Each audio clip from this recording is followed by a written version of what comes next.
Is there a fix or workaround for the problem with Terraria Multiplayer not working? Hello everyone! Are you a fan of Terraria, but are facing issues with its multiplayer functionality? Well, you're not alone. Today, we're going to address some common problems with Terraria Multiplayer and provide some potential solutions. So sit tight and let's dive in. Is your game up to date? The first thing you need to check is whether your game version is up to date. Terraria often rolls out updates to fix bugs and enhance game experience. If your game is outdated, it might be causing issues with multiplayer sessions. So, ensure you have the latest version installed.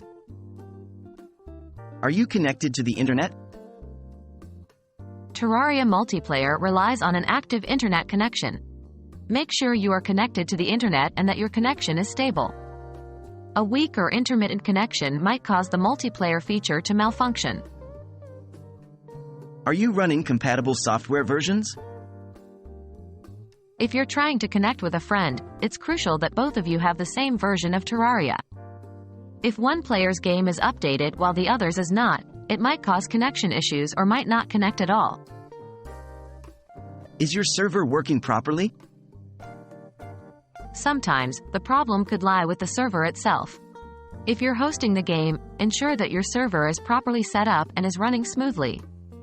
If you're joining a friend's game, ask them to check their server status.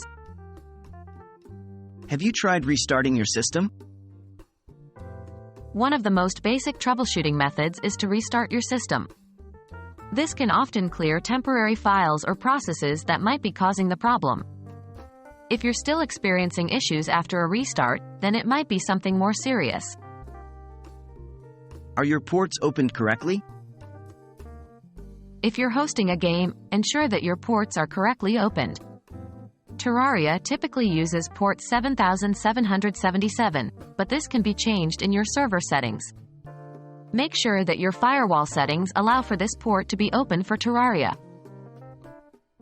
And there you have it. We hope this guide helps you fix any issues you may be having with Terraria's multiplayer feature. Remember, sometimes the solution is as simple as updating your game or checking your internet connection. If you're still having issues, it might be worth reaching out to Terraria's support team. Happy gaming, everyone!